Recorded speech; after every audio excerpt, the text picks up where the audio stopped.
Today, we're going to be doing a guided meditation with a focus on looking our anxiety in the eye and sitting with it. This is probably the most important lesson I could give you from my own experience with anxiety.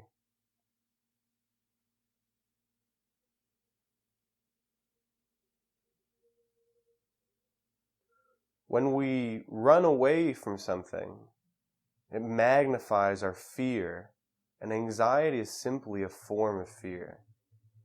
But when we stop and look our fear in the eye, it diminishes. And the fear's power over us diminishes as well.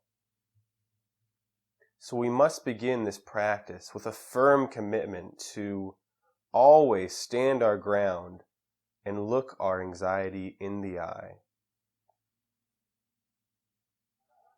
With that being said, let's settle into our practice right here, right now, by taking a few seconds of silence to feel our bodies, to hear the sound of my voice and any other sounds you may be hearing, to feel your feet on the ground and perhaps your hips, legs, calves, in the chair or seat you're in.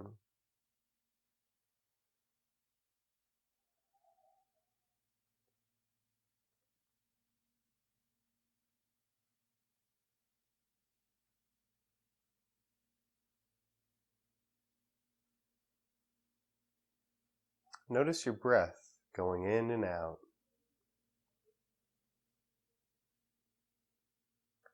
What you'll notice with anxiety is that it has a physical component, and that over time, if we pay attention to our body, we can notice this physical component of anxiety and use that to realize when we're feeling anxious. Because without awareness of anxiety, it can be very difficult to look it in the eye. For me, it feels like my neck and shoulders are rising and becoming tight, and it feels like my neck is being constricted, almost like I'm suffocating or someone's trying to choke me. It can be a very unpleasant experience. A tightness in the chest. However, you may have your own physical manifestations of anxiety. Just do your best to pay attention to them when you realize you're feeling anxious.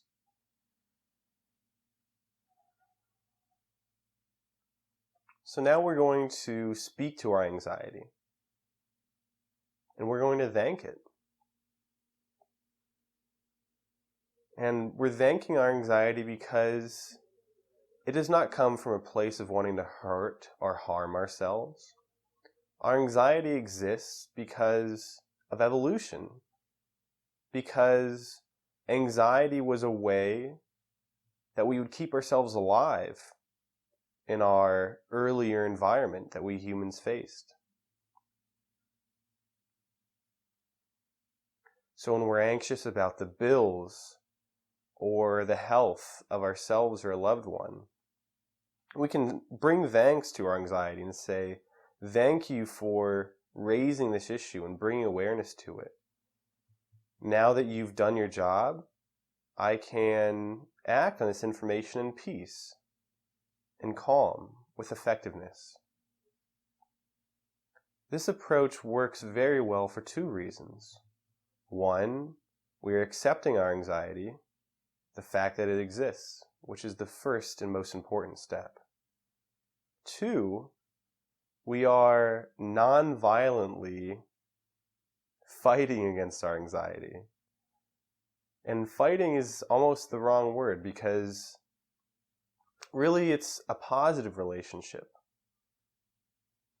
But we're using that anxiety in the most productive and effective way possible.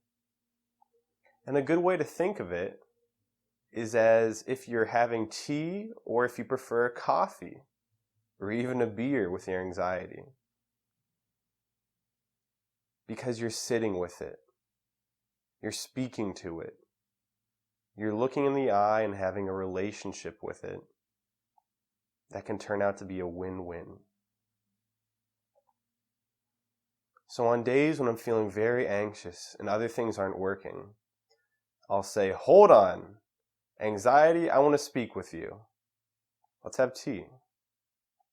And I'll just visualize myself sipping tea, smiling, while this cloaked, shadowy form of anxiety sits across from me. And I ask anxiety, how are you doing today? And he usually says, I'm feeling pretty anxious, which is what you would expect. And I'll say, I wish the best for you, and I appreciate you're here right now, but I don't need your services anymore. I'm pretty aware of the problems I face in my life, and I'm doing the best that I can in the present moment to act upon that information. And that's usually the end of the interaction. But don't take my word for it. This is just what has worked with my experience. Try to find your own way of seeing your anxiety clearly for what it is, noticing the physical manifestations of anxiety when it arises in your life, and then looking that anxiety in the eye and saying, thank you, but I don't need you anymore.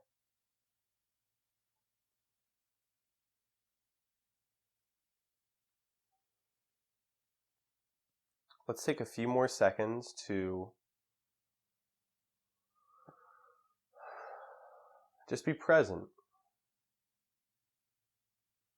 and realize that when we aren't scared of anxiety and we don't run away from it, we limit its ability to hurt us, to cause us harm.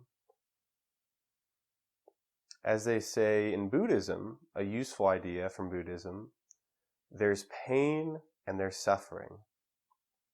Pain can never go away. Pain is part of life. Pain is a negative emotion, an undesirable emotion such as anxiety.